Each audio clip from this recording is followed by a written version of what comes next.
ran out of video space. The subconscious parts are not necessarily experiencing the present tense. And the goal is to help them experience the present tense by unblending from them and unblending them from other engagement in the unconscious. So if you're up here in the light of your illuminating awareness, but you're associating this part of consciousness with your subconscious parts and there's no distinction, you're blending with them and your power is reduced, and the aspects of experience will seem a lot more intense, and the present moment will not be fully accessible because aspects of consciousness are reliving past things and it's being projected into the present moment without a direct knowing that that's what's happening. And there will be limited ability to respond to parts from the place of an observer, and so you don't have as much power to be there for yourself, and there's all kinds of things that can happen when blending is occurring. So it's important to keep that in mind. And then the other way that blending can happen is when parts are associating who they are unconsciously, beyond awareness, with the other aspects in the unconscious and subconscious. So unconscious and subconscious, they might be associating who they are with the nervous system regulation. If the nervous system gets dysregulated, parts will be like, oh, this is who I am. I am the dysregulation. If there's memories being unconsciously activated, then parts might believe that's who they are. There's no distinction between the consciousness who is experiencing it and these other aspects in the unconscious or subconscious that are wired from experience. And the difference between that is like, these aspects of experience are pure data. It's just wiring. There's no consciousness within them. There's no consciousness within them. So it kind of makes me think of that whole philosophical question of, if a tree falls in the forest and there's no one around to hear it fall, does it make a sound? Like if a tree is falling in the forest and it's crack, crack, crack, crack, thud, but there's no one around to hear it, does it still make a sound? And the answer is no, because without ears to interpret the vibrations into a sound that a consciousness can witness, it's just vibrations. It's not technically a sound. And so it's kind of like that. The aspects of experience are the vibrations, but the consciousness is how we interpret that into something that can actually be consciously experienced, personally experienced. So there's all these aspects in our neurophysiology, and they're just wiring. It's just wiring. It's just plain hard wiring. It's not consciousness. It's just neurophysiology straight. It's still infinitely miraculous. It's still worthy of our love. It still matters. But it does not matter nearly as much as the consciousness who is experiencing the neurophysiology. So we have our neurophysiology, we have our unconscious aspects, we've got our nervous system regulation, our brainwave regulation, our brain region development, all of these things. And I'm referring to my miraculous inner being diagram and the 13 aspects of personhood. And then in our subconscious, we've got all these neurophysiological wirings as well. We've got our memories, we've got our attachments, we've got our belief systems, we've got our neural networks, we've got the wiring of our neural networks, and then the stimulus-dependent activations of neural networks. So we've got all these neurophysiological aspects that are contributing to the way that we experience life and ourselves. But that's not where the work needs to be done, primarily. Working here is like a plus. The real work, the real transformation comes when we work with our consciousness. Because if we work with our neurophysiology, we might heal some of that, but we don't heal our consciousness. But if we work directly with our consciousness, we simultaneously heal our neurophysiology. It's a double whammy. So working with consciousness, there's a lot more power in it. There's a lot more hope, there's a lot more potential, there's a lot more transformation, there's a lot more everything. Working directly with consciousness heals consciousness and heals our neurophysiology. But if we work with neurophysiology, the healing is limited. Okay? So working directly with consciousness is the best way to heal anything, ever. Whether it's anxiety, depression, trauma, nervous system dysregulation, just a general feeling of self-doubt, anger issues, feeling isolated, feeling alone, having trouble connecting with people, having trouble communicating with yourself, communicating with others. Any of that stuff can be healed and fully resolved, not just like, coping with it, but fully resolved when we work directly with consciousness.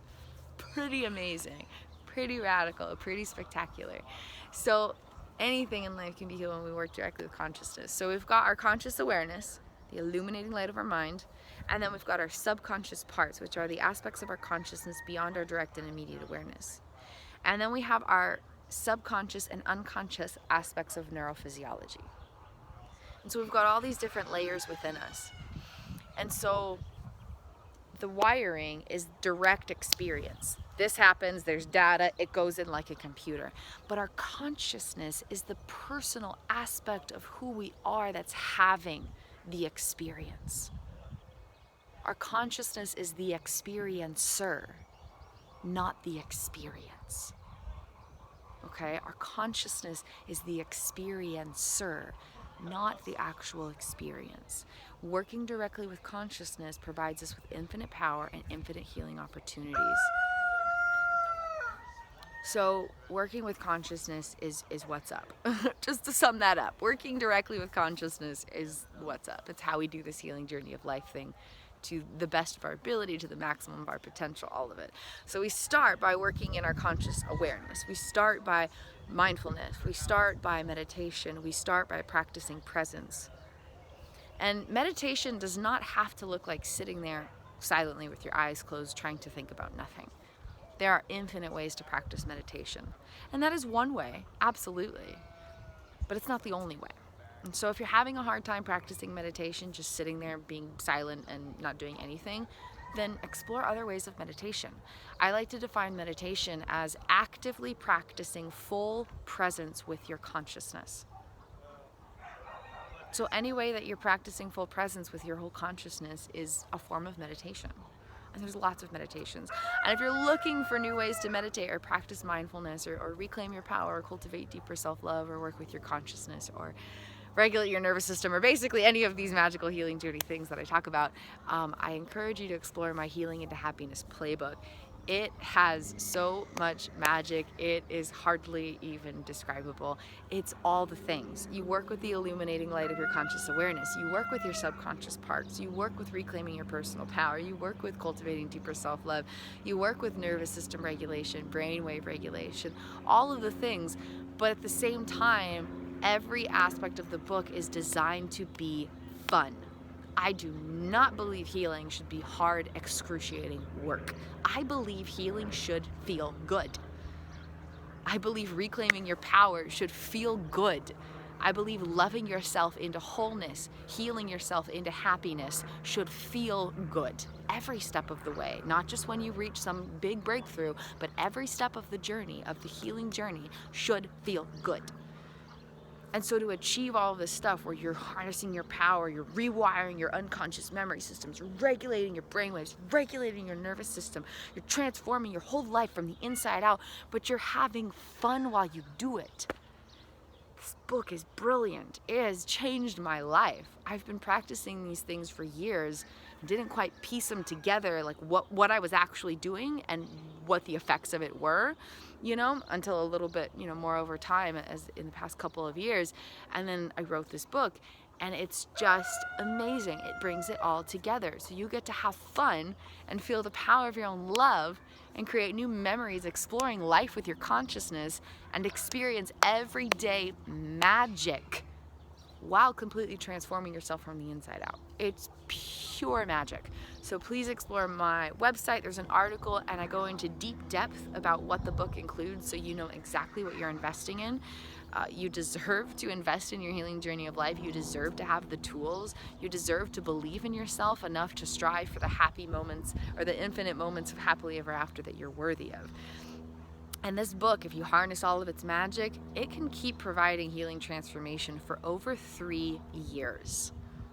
There is so much magic in it, so much potential, and it walks you through all of it. So you have loving guidance every step of the way. So please check out my Healing into Happiness playbook. I think you're really gonna like it. So, working with consciousness, healing into happiness. So I do believe healing should feel good. I do believe reclaiming power should feel good. And so what happens when it's not feeling good, when you're trying to heal and it's not feeling good? What's usually going on is that you're working with neurophysiology rather than consciousness. That's kind of the best way to sum it up. When you're trying to heal, maybe it's through therapy, maybe it's through some DBT workbook or something. I have experience with all of these things. I'm familiar with some of the healing paths that are available. And so what often happens is they're trying to work with neurophysiology and force a change through that route.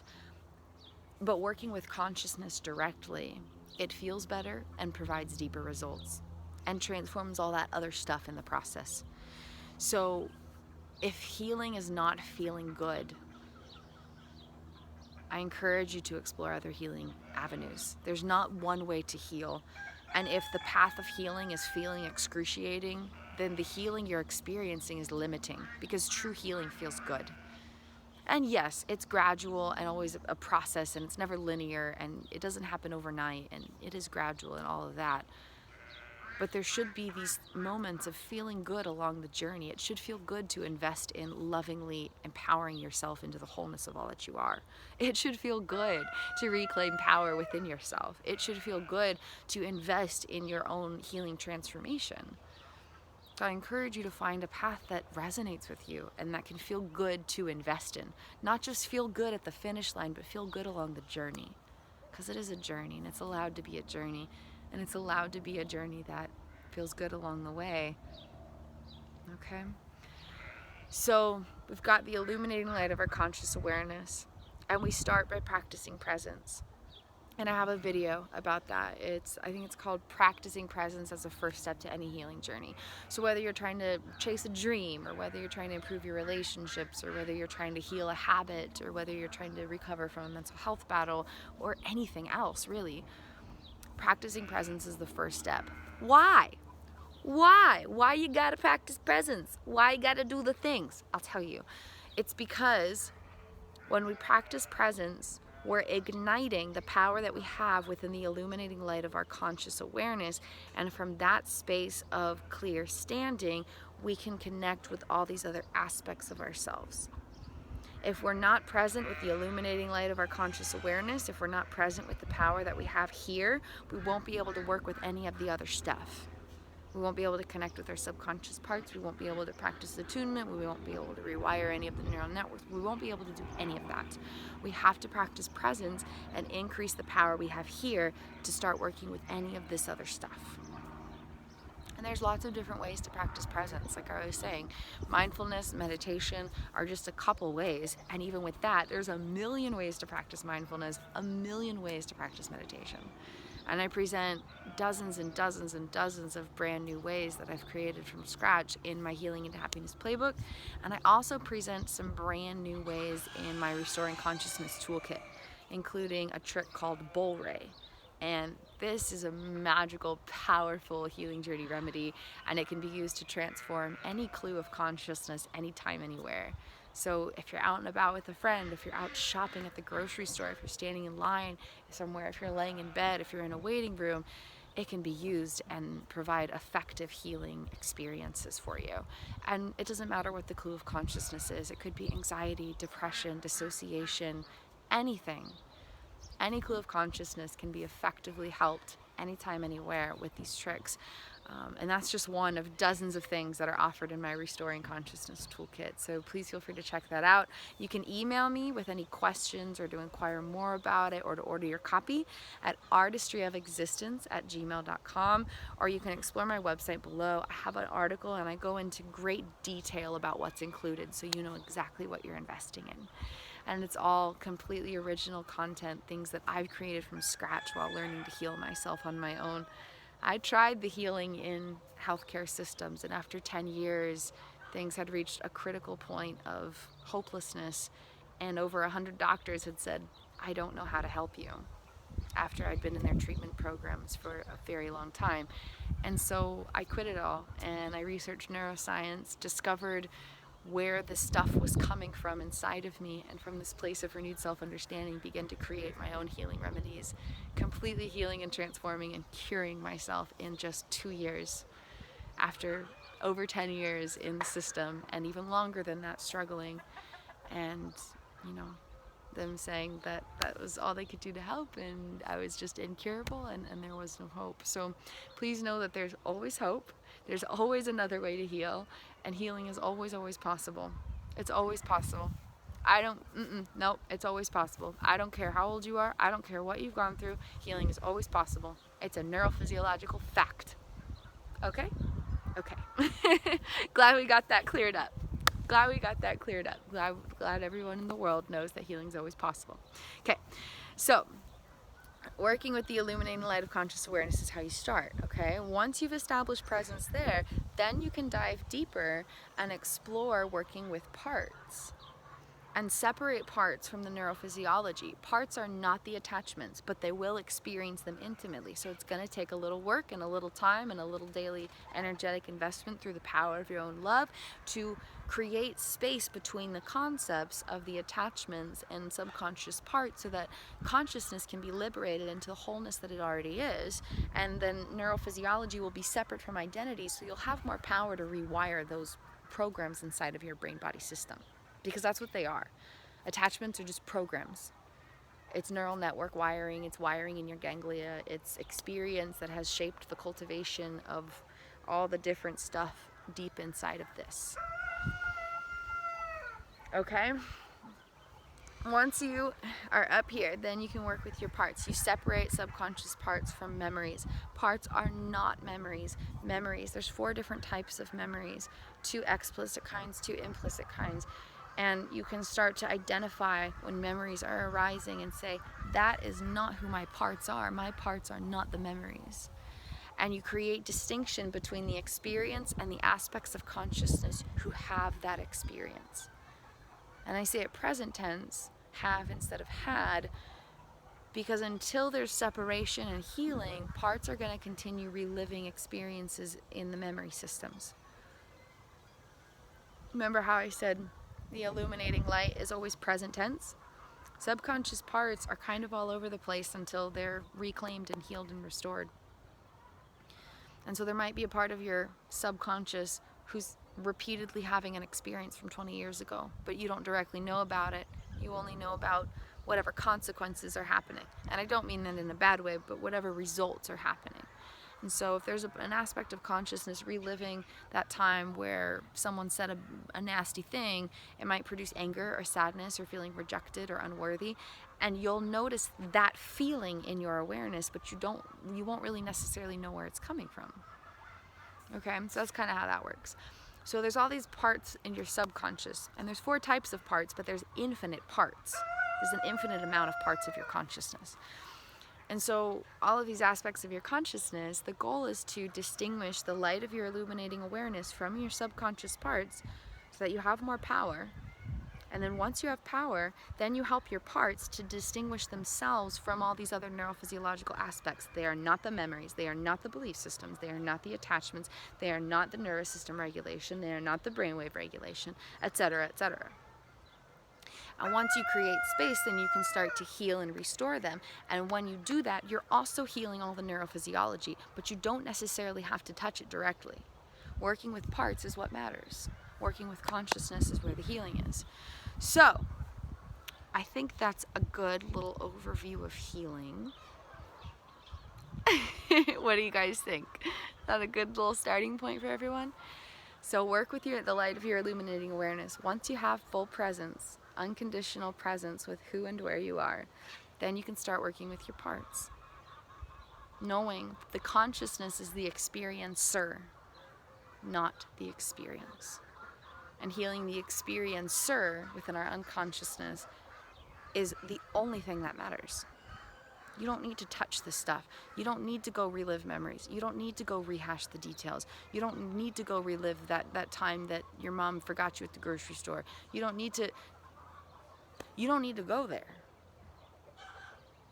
activating those memories only makes those neural networks stronger and the pain bigger. That's just how neuroscience works. Working with the consciousness that had that experience heals that, transforms the neural networks, liberates the consciousness, increases your presence, increases your power, rewires all of this, liberates this, amplifies this. There's a lot of healing journey benefits in it. So, all right, I think I will wrap it up there. Don't want to overload you guys too much, but this stuff is really powerful, really important, and healing is worth exploring from new angles and new ways and new avenues. So if you would ever like to get together through a consciousness consulting call, I would be honored to share sacred healing space so we can kind of dive into this stuff in a personal way, so that this whole concept can be something that you are able to work with in a very tangible way along your everyday healing journey of life. You deserve to live in a consciousness that feels good to experience. Every part of your consciousness deserves to be liberated into the power of the now and release all of the stuff from the past. Heal, transform, and empower it, but without having to go back there. Every part of you is worthy. Every part of you is pure love, pure miracles. You are pure light in your mind, in your consciousness. You have so much more power than you know, and healing is always possible. The way you experience life a year from now does not need to look like the way that you're experiencing life now. I promise you have that power, and I promise I can help. So if you're ever interested in connecting, you can email me at artistryofexistence@gmail.com, or you can explore my website for more information and then contact me through the email that's listed there, which is artistryofexistence@gmail.com. But if you're curious about more of my services and stuff like that, you can check out my website. Otherwise, just email me and let's just hang out. Let's just connect and raise you up into the power of your own love. I'm ready. Are you ready? Let's do it. I love you. Thank you so much for being here. I appreciate you. I believe in you. And please do explore my links. I have a lot of goodies. I have a lot of magics to share on Patreon and Teespring and all the things. Lots of stuff. Guided meditations. My website, I explain all of the different products that I make for my consciousness consulting services or consciousness consultancy. I would just be honored to share. They're very transformative, very many magics, because that's super proper English-ish. Super many magics. We're allowed to play with the healing journey. I love you. Thank you for being here. Thank you for rising up into your personal power by lovingly befriending the miraculous consciousness within. I believe in you infinitely, soul friends. Have a beautiful and blessed day, my beloveds. Namaste. You guys see my back of my sweatshirt? I don't know if you can see the words with the way the lighting is. You guys see that? I don't know. Can you see it? I don't know if it shows. Just stand here. Okay. Well, yeah. I'm proud to be a friend of consciousness.